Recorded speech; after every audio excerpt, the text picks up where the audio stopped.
Hey man, I'm back at it again. What did I say? Consistency right now, man.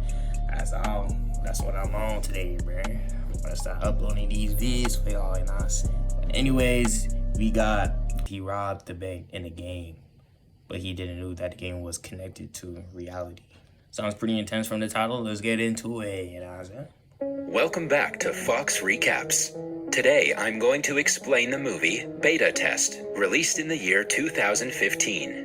The movie begins with an interview of Andrew Kincaid, the CEO of global game developer Sentinel, the world's most rapidly growing video game company. Okay. Kincaid recently made headlines against the preservation of the right to bear arms. He believes that gun ownership in the US is an obsolete tradition which can't protect Americans. Hence, he has proposed a solution to contain violence to video games. If someone wants to shoot someone, they can play Sentinel's video game.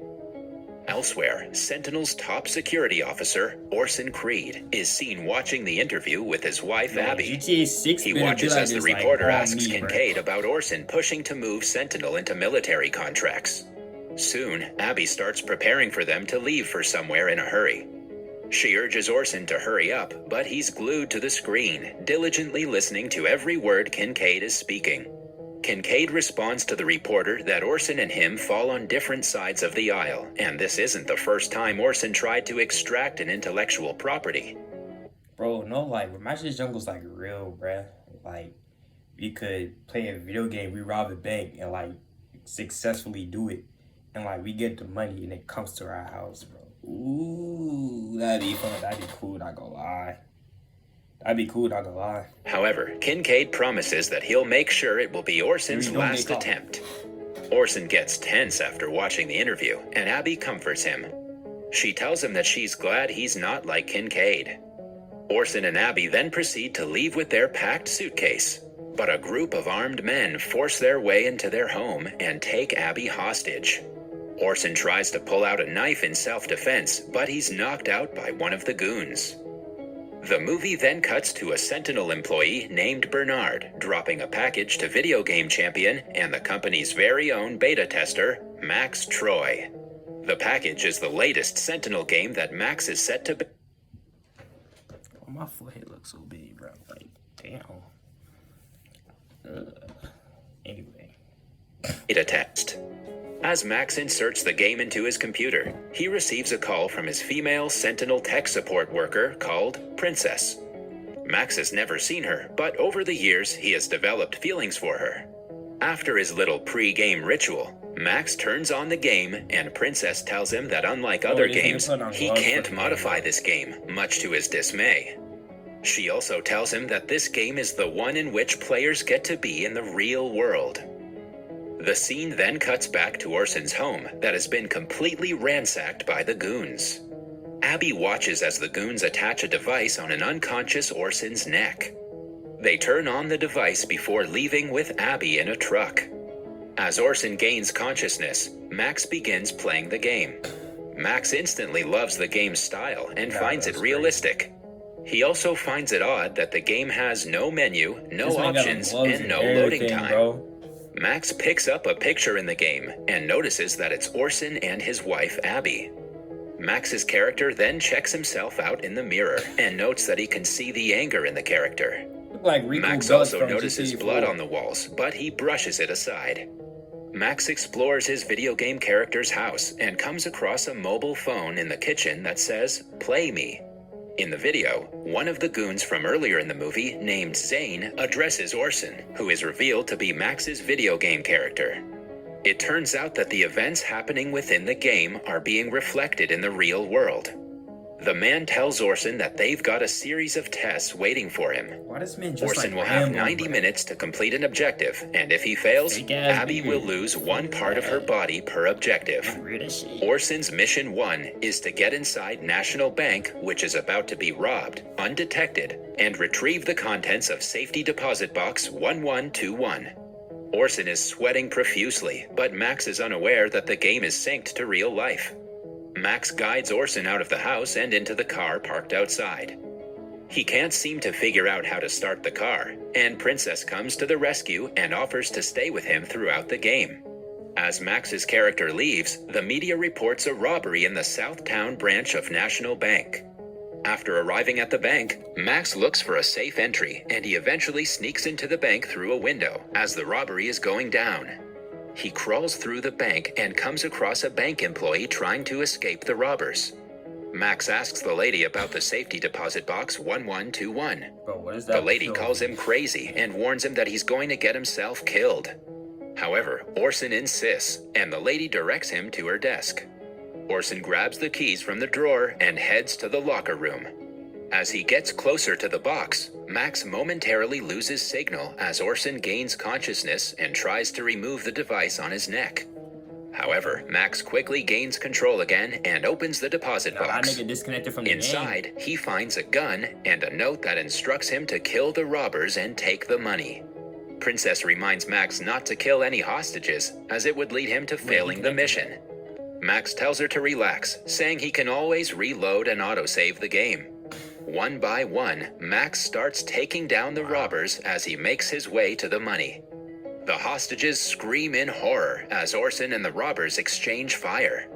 Max eventually grabs the money and flees in the car. After getting to a safe place, Max decides to pause the game and take a snack break. However, he isn't able to pause the game, and Princess offers to look into it. Max goes over to his kitchen and sees the lady from the bank on TV giving an interview to a news channel about the robbery. She recounts Orson Creed saving her life. It finally dawns on Max that the events in the video game are being reflected in real life. Scared, Max proceeds to call the police, but the 911 operator tells him to sit down and play the game. Max confronts Princess about the game, and she tells him to keep playing, but Max proceeds to turn the game off. Suddenly, Zane shows up on the screen and tells him to listen very carefully.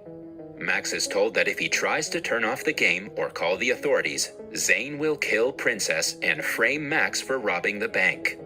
Max also learns that the money he robbed from the bank has been deposited in his bank account, and Zane's henchmen have surrounded his property. Left with no choice, Max reluctantly continues playing the game, and Zane orders him to go to a private school a few miles north, which is about to be shot up. While driving to the school, Max calls Princess out for being a part of this, and she explains that she didn't have a choice, but Max doesn't believe her. After reaching the school, Orson is ordered to protect the shooter from the police. He sneaks into the school and eventually comes across the school shooter. He tries to stop the shooter, but the boy pleads with Orson to let him go, saying Zane would kill the mother. Orson lets the boy go and comes under attack by school security. Orson easily takes them down and tearfully watches as the boy kills more children. After Max reluctantly helps the school shooter escape, Zane proceeds to give him another mission, but Max abruptly hangs up Zane's call and dials his own phone number, despite Princess's protests. Max finally speaks to Orson and tells him about everything. The movie then cuts to Kincaid's apartment, where he has held Abby hostage. It is revealed that Kincaid and Abby have a history. Kincaid asks her if Orson is aware about their past relationship, to which she reacts angrily. Meanwhile, Max guides Orson back to his home and fights off Zane's henchmen. After defeating the goons, Orson finally meets Max, but he isn't able to speak due to the device on his neck. Max asks Princess to unblock Orson's speech frequency. When Princess hesitates, Max threatens to sever ties with her, and she is forced to comply. Orson is finally able to speak, and he suspects that Max's house is bugged. Max finds it hard to believe, and Orson reveals that he created every security protocol for Sentinel, including bugging. Everything Max has received from Sentinel can be used to monitor him. After debugging the apartment, Max and Orson sit down for a drink and talk about Sentinel. Orson reveals that he created the technology that connects people to video game characters, and it is called Control X. It was a prototype meant for surveillance, but Orson believed that it was better suited for the military because he's a former soldier and lost a couple of really close friends to war. Control X is about making stronger soldiers with fast reflexes and 2 sets of eyes. Orson says that Kincaid doesn't care about gun control and has some ulterior motives. Max then notices the chip on Orson's neck, which makes loud beeping noises when the remote control is brought close to it. Orson asks Max to remove the chip, but Max is hesitant and asks for a moment to prepare himself. He goes out, and for some reason, he drags one of the unconscious henchmen named Professional inside the house. Suddenly, Kincaid's live feed is disrupted, and when it continues, Kincaid learns that Orson has managed to remove the chip. Left with no choice, Kincaid finally reveals himself to Max and threatens to kill Princess if he doesn't comply. To prove what he's capable of doing, Kincaid kills a random female Sentinel employee. Left with no choice, Max agrees to play the game again. Through the game, Abby gives Max the next task, for which Orson is to go to the ground floor of the Needle, where Caleb Angelo is having dinner. There, Orson is supposed to kill Angelo. It is then revealed that unbeknownst to Kincaid, Orson has inserted the Sentinel chip in Professional's neck and has also figured out Kincaid's intentions. He reveals that Angelo owns 51% of the world's largest server file, while Kincaid only owns 40%. With Angelo out of the way, Kincaid could scoop up all of the shares and gain control over the world. After learning about Kincaid's evil plans, Max guides Professional to the Needle, while Orson goes to confront Kincaid and save his wife. On his way to the Needle, Max gets a call from Princess, who reveals that she is safe now and offers to help him. Max intercepts Angelo's motorcade near the famous skyscraper and kills Angelo. However, Kincaid gets suspicious when Angelo doesn't recognize Orson before he's killed. Orson arrives outside Kincaid's office, and Zane and his henchmen try to stop him. However, Orson easily neutralizes the goons and heads to Kincaid's office. There, Kincaid threatens to shoot Abby, and Orson is forced to surrender himself. Moreover, Zane's other henchman, named the Surgeon, has subdued Max in his apartment. Orson asks Kincaid why he shot up a school, and the latter reveals that the children are casualties of war meant to pressure the government into passing the gun control bill, which will limit guns to games. An unhinged Kincaid says sometimes to make things better, you need to start by making them worse. Orson argues that Kincaid has no right to control people even if they mess up sometimes. As Orson keeps Kincaid engaged, Max covertly drives Professional to his home right under Surgeon's nose. Before the goon realizes it, Professional appears and takes him out. At the Sentinel HQ, Orson takes Kincaid on, while Abby kills the latter's goon. As Orson and Kincaid fight, Max arrives at the HQ. Kincaid almost kills Orson, until Max shows up and shoots him dead. Max becomes the CEO of Sentinel and promises to return the company back to its roots, humanity. That was all from the video. I hope you liked it. Subscribe for more content like this and hit the like button to help us out. That, man. Also, leave a comment if you want us to recap your favorite movie. Life and handle that nigga. Shot that man himself. Like a real nigga. But anyways, go ahead and like the video and catch y'all boys later.